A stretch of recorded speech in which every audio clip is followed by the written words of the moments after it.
Mga kaigsunan, dito ako sa harap ngayon ng aking kagalang-galang at magiting na Bishop Romulo Salcedo alias Mayor Lim ng Maynila, no?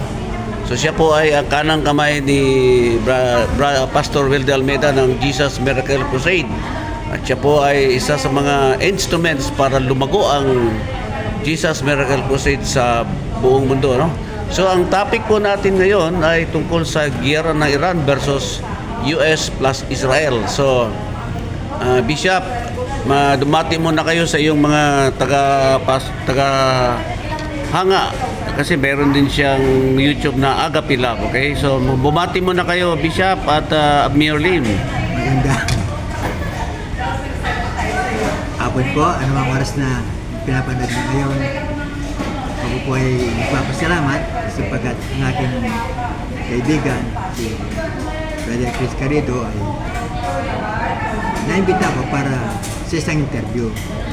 Nasabot ng aking kakayahan, sasagutin ko rin mga tanong niya. Kaya maraming salamat sa panonood. Okay. Susundan mo lang, Bishop, ang aking mga tanong, no? At pag gumanon ako, ibig sabihin, meron akong next question. Okay. Alam mo naman, no, alam mo ng buong sanlibutan na ngayon ay medyo mainit sa Middle East, no? Kaya ang mamahal ng mga gasolina, pati bilihin ngayon ay napiktuhan dahil sa giyera. Okay? So, tanungin natin si Bishop Romulo Salcedo at kung ano ba ang maging epekto ng giyera sa Iran versus US at Israel, no? Kasi parang umiinit na rin ang ulo ng China at Russia.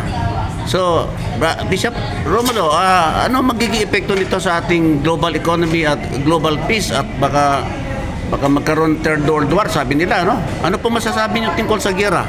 Alam po ninyo, para sa ating mga minamahal na kababayan na nakikinig sa atin ngayon, medyo malungkot, malagim ang nakikita ko.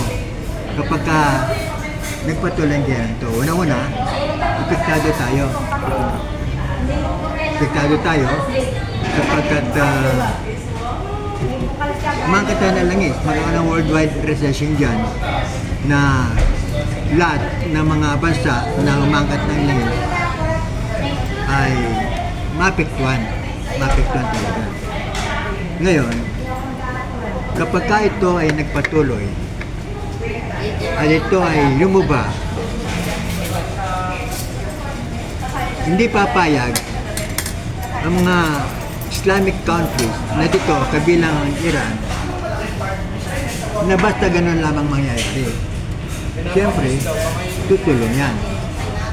At dito, makikialam na rin ang China, makikialam na rin ang Russia, makikialam na rin ang ibang mga bansa na kumakatig sa Iran. Kaya kapag ito nagpatuloy, hindi magpapayag ang Amerika dahil marami rin kaalyado ang Amerika, kabilang tayo. Kaya, whether we like it or not, masasampo tayo sa giyera. Whether we like it or not. At dito mga minamahal, nakikita ko na kung hindi ito mahinto ngayon, nagpatuloy ito, lumuba ito, tuloy-tuloy na ito sa World War III. Dito, sisiklab na ikatlong digmaang pandaigdig, damay-damay na lahat ng bansa. At ito na ang malagim na pangyari. Whether we like it or not, malalagasan tayo. Maraming mamatay.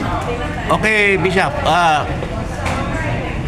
Sa tingin niyo ba, bakit kaya ayaw sumuko na Iran? Ano ba ang pinaglalaban nila at bakit willing silang parang isakripisyo na ang kanilang mamamayan? Paano ba ito? Paano sila susuko? Napisala na sila. Napisala na sila ito. Marami nang nawasak sa kanila. Lahat ng mga pressure nila, lahat ng mga bagay na malaga sa kanila, nawasak na. There is no turning back. Tuloy-tuloy na yan. Kaya, ang masasabi ko, para sa mga nakikinig sa akin, let us pray na matapos na ang giyera ito sa lalong madaling panahon. Sapat ngayon pa lamang, nararamdaman natin epekto. sa ating ekonomiya. Pabagsak natin ang ekonomiya. Patas lahat ng bilhin, makakagulo-gulo na. Kaya, the only way to obtain peace, may itong gera. Kaya, I'm inviting lahat naman nakikinig sa atin ngayon na lahat tayo makaisa man lang. Sabagat sabi naman Biblia, that if two of you shall agree on earth is touching anything that they shall ask, it shall be done for them of my Father which is in heaven. For where two or three gather together in my name, there am I in the midst of them.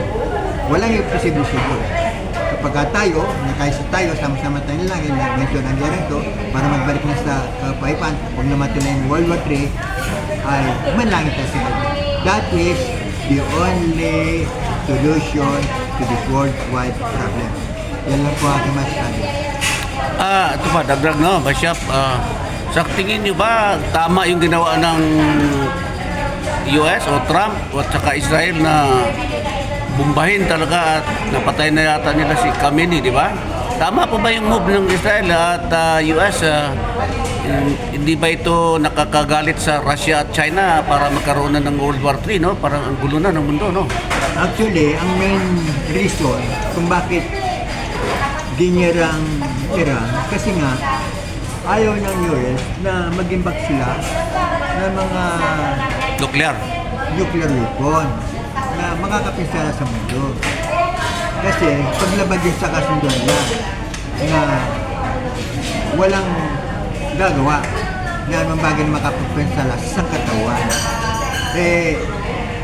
Wala namang lihim na hindi nabubunyag na alaman na gumagawa pa rin sila in spite of that warning. Okay. Maraming salamat no ating bishop na kagalang-galang na bishop na Romulo Salcedo alias Mayor Fred Lim, no.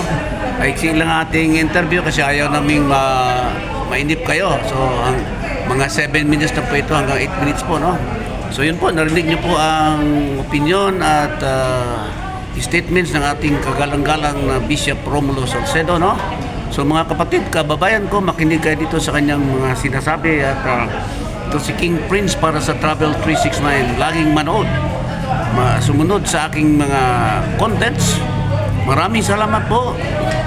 God bless us all. To God be the glory. God is good.